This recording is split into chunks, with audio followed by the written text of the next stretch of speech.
اعوذ باللہ من الشیطان الرجیم بسم اللہ الرحمن الرحیم۔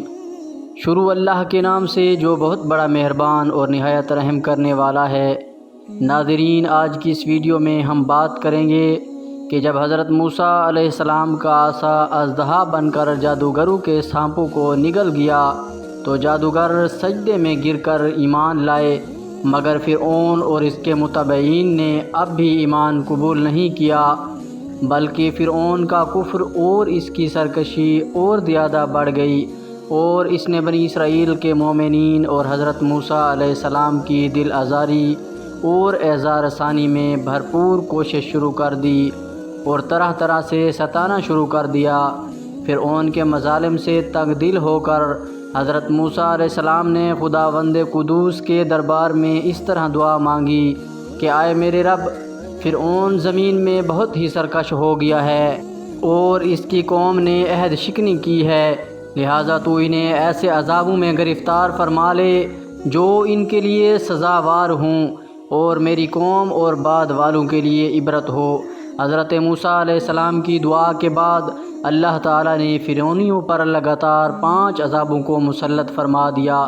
وہ 5 عذاب یہ ہیں: نمبر 1، طوفان۔ ناگہاں ایک ابر آیا اور ہر طرف اندھیرا چھا گیا، پھر انتہائی زوردار بارش ہونے لگی، یہاں تک کہ طوفان آ گیا اور فرعونیوں کے گھروں میں پانی بھر گیا اور وہ اس میں کھڑے رہ گئے اور پانی ان کی گردنوں تک آ گیا۔ ان میں سے جو بیٹھا وہ ڈوب کر ہلاک ہو گیا، نہ ہل سکتے تھے نہ کوئی کام کر سکتے تھے۔ ان کی کھیتیاں اور باغات طوفان کے دھاروں سے برباد ہو گئے۔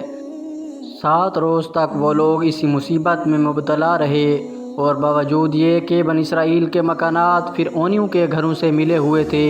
مگر بنی اسرائیل کے گھروں میں سیلاب کا پانی نہیں آیا اور وہ نہایت ہی امن و چین کے ساتھ اپنے گھروں میں رہتے تھے۔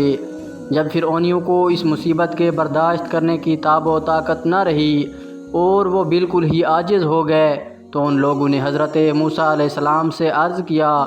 کہ آپ ہمارے لیے دعا فرمائیں کہ یہ مصیبت ٹل جائے تو ہم ایمان لائیں گے اور بنی اسرائیل کو آپ کے پاس بھیج دیں گے۔ چنانچہ آپ نے دعا مانگی تو طوفان کی بلا ٹل گئی اور زمین میں ایسی سرسبزی اور شادابی نمودار ہوئی کہ اس سے پہلے کبھی بھی دیکھنے میں نہ آتی تھی۔ کھیتیاں بہت شاندار ہوئیں اور غلوں اور پھلوں کی پیداوار بے شمار ہوئی۔ یہ دیکھ کر فرعونی کہنے لگے کہ یہ طوفان کا پانی تو ہمارے لیے بہت بڑی نعمت کا سامان تھا۔ پھر وہ اپنے عہد سے پھر گئے اور ایمان نہیں لائے اور سرکشی اور ظلم و عصیان کی گرم بازاری شروع کر دی۔ دوسرا عذاب، ٹڈیاں۔ 1 ماہ تک تو فرعونی نہایت عافیت سے رہے، لیکن جب ان کا کفر و تکبر اور ظلم و ستم پھر بڑھنے لگا تو اللہ تعالیٰ نے اپنے قہر و عذاب کو ٹڈیوں کی شکل میں بھیج دیا کہ چاروں طرف سے ٹڈیوں کے جھنڈ آ گئے جو ان کی کھیتوں اور باغوں کو یہاں تک کہ ان کے مکانوں کی لکڑیاں تک کو کھا گئیں، اور فرعونیوں کے گھروں میں یہ ٹڈیاں بھر گئیں جس سے ان کا سانس لینا مشکل ہو گیا، مگر بنی اسرائیل کے مومنین کے کھیت اور باغ اور مکانات ان ٹڈیوں کے جلغار سے بالکل محفوظ رہے۔ یہ دیکھ کر فرعونیوں کو بڑی عبرت ہو گئی اور آخر اس عذاب سے تنگ آ کر پھر حضرت موسیٰ علیہ السلام کے آگے عہد کیا کہ آپ اس عذاب کے دفع ہونے کے لیے دعا فرما دیں تو ہم لوگ ضرور ایمان لے آئیں گے اور بنی اسرائیل پر کوئی ظلم و ستم نہ کریں گے۔ چنانچہ آپ کی دعا سے 7ویں دن یہ عذاب بھی ٹل گیا اور یہ لوگ پھر 1 ماہ تک نہایت ہی آرام اور راحت میں رہے، لیکن پھر عہد شکنی کی اور ایمان نہیں لائے۔ ان لوگوں کے کفر اور عصیان میں پھر اضافہ ہونے لگا۔ حضرت موسیٰ علیہ السلام اور مومنین کو ایذائیں دینے لگے اور کہنے لگے کہ ہماری جو کھیتیاں اور پھل بچ گئے ہیں وہ ہمارے لیے کافی ہیں، لہذا ہم اپنا دین چھوڑ کر ایمان نہیں لائیں گے۔ نمبر 3، گھن۔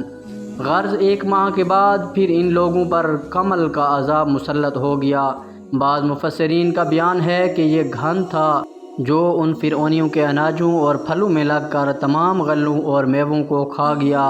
اور بعض مفسرین نے فرمایا کہ یہ ایک چھوٹا سا کیڑا تھا جو کھیتوں کی تیار فصلوں کو چٹ کر گیا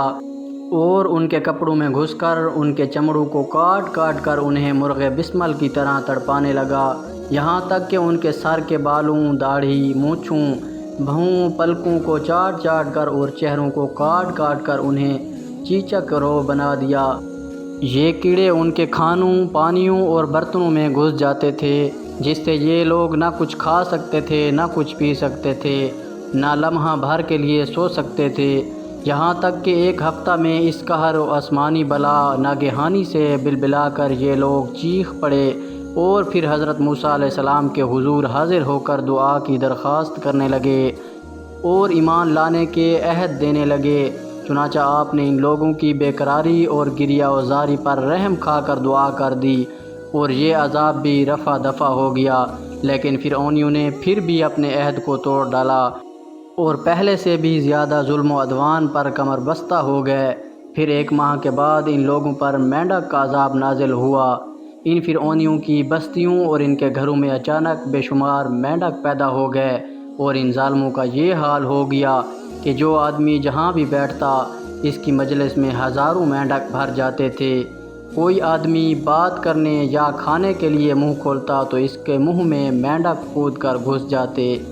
ہانڈیوں میں مینڈک، ان کے جسموں پر سینکڑوں مینڈک سوار رہتے، اٹھتے بیٹھتے لیٹتے، کسی حالت میں بھی مینڈکوں سے نجات نہیں ملتی تھی۔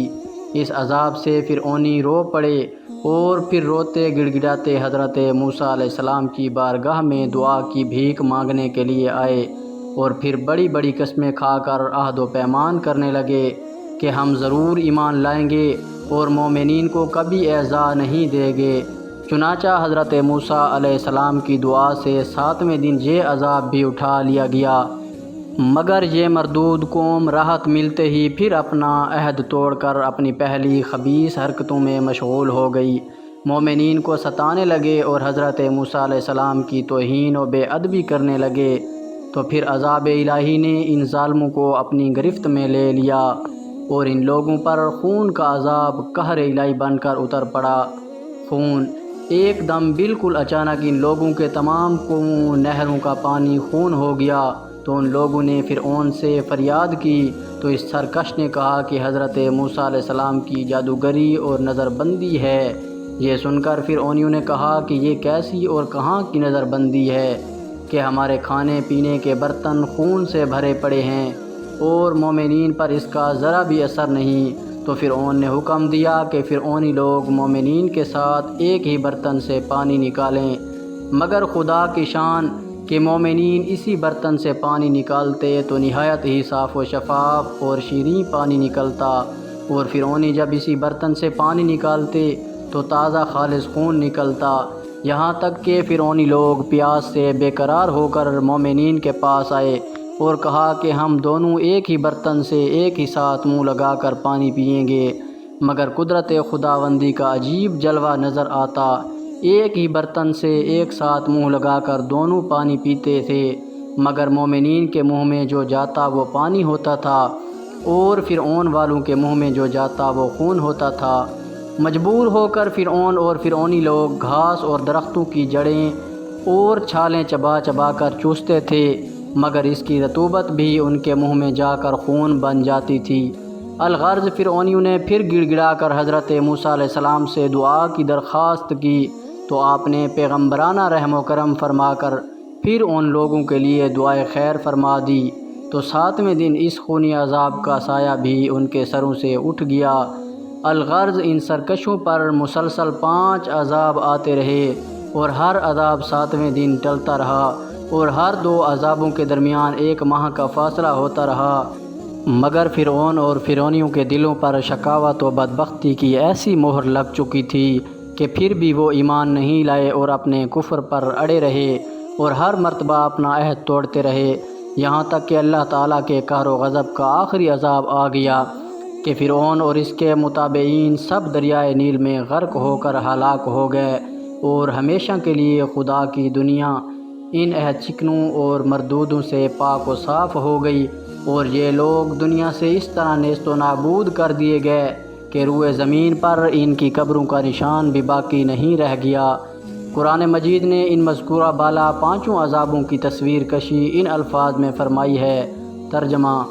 تو بھیجا ہم نے ان پر طوفان اور ٹڈی اور گھن یا کلنی یا جوئیں اور مینڈک اور خون، جدا جدا نشانیاں، تو انہوں نے تکبر کیا اور وہ مجرم قوم تھی۔ اور جب ان پر عذاب پڑتا کہتے، آئے موسیٰ ہمارے لیے اپنے رب سے دعا کرو اس عہد کے سبب جو اس کا تمہارے پاس ہے، بے شک اگر تم ہم پر سے عذاب اٹھا دو گے تو ہم ضرور تم پر ایمان لائیں گے اور بنی اسرائیل کو تمہارے ساتھ کر دیں گے۔ پھر جب ہم ان سے عذاب اٹھا لیتے ایک مدت کے لیے جس تک انہیں پہنچنا ہے، جب ہی وہ پھر جاتے تو ہم نے ان سے بدلہ لیا تو انہیں دریا میں ڈبو دیا، اس لیے کہ ہماری آیتیں جھٹلاتے اور ان سے بے خبر تھے۔ ان واقعات سے یہ سبق ملتا ہے کہ عہد شکنی اور اللہ کے نبیوں کی تکذیب و توہین کتنا بڑا اور ہولناک جرم عظیم ہے کہ اس کی وجہ سے فرعونیوں پر بار بار عذاب الہی قسم قسم کی صورتوں میں اترا، یہاں تک کہ آخر میں وہ دریا میں غرق کر کے دنیا سے فنا کر دیے گئے۔ لہذا ہر مسلمان کو عہد شکنی اور سرکشی اور گناہوں سے بچتے رہنا لازم ہے کہ کہیں بدعمالیوں کی نحوستوں سے ہم پر بھی قہر الہی عذاب کی صورت میں نہ اتر پڑے۔ حضرت موسیٰ علیہ السلام کا صبر و تحمل اور ان کی رفیق القلبی بلا شبہ انتہا کو پہنچی ہوئی تھی کہ بار بار عہد شکنی کرنے والے اپنے دشمنوں کی آہ و افغاں پر رحم کھا کر ان کے عذاب کو دفع کرنے کی دعا فرماتے رہے۔ اس سے معلوم ہوا کہ قوم کے ہادی اور ان کے پیشوا کے لیے صبر و تحمل اور عفو و درگزر کی خصلت انتہائی ضروری ہے، اور علماء کو جو حضرات انبیاء کرام کے نابعین ہیں ان کے لیے بے حد لازم ہے کہ وہ اپنے مخالفین اور بدخواہوں سے انتقام کا جذبہ نہ رکھیں، بلکہ صبر و تحمل کر کے اپنے مجرموں کو بار بار معاف کرتے رہیں کہ یہ حضرت موسیٰ علیہ السلام کی مقدس سنت بھی ہے، اور ہمارے نبی آخر الزمان صلی اللہ علیہ وآلہ وسلم کا تو یہ ایک بہت ہی بڑا خاص اور خصوصی طرح امتیاز ہے کہ آپ نے کبھی بھی اپنی ذات کے لیے اپنے دشمنوں سے کوئی بھی انتقام نہیں لیا، بلکہ ہمیشہ ان کو معاف فرما دیا کرتے تھے۔ اور یہ آپ کی مقدس تعلیم کا بہت ہی تابناک اور درخشاں ارشاد ہے کہ یعنی تم سے جو تعلق کاٹے تم اس سے تعلق جوڑو، اور جو تم پر ظلم کرے اس کو معاف کر دو، اور جو تمہارے ساتھ برا برتاؤ کرے تم اس کے ساتھ اچھا سلوک کرو۔ حضرت شیخ سعدی نے اسی حدیث کی ترجمانی کرتے ہوئے ارشاد فرمایا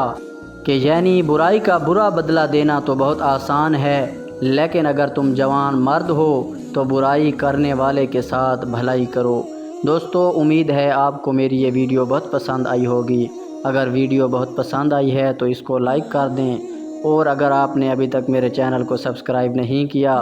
تو مہربانی کر کے سبسکرائب کر لیں تاکہ میری ہر آنے والی ویڈیو آپ تک آسانی سے پہنچ سکے۔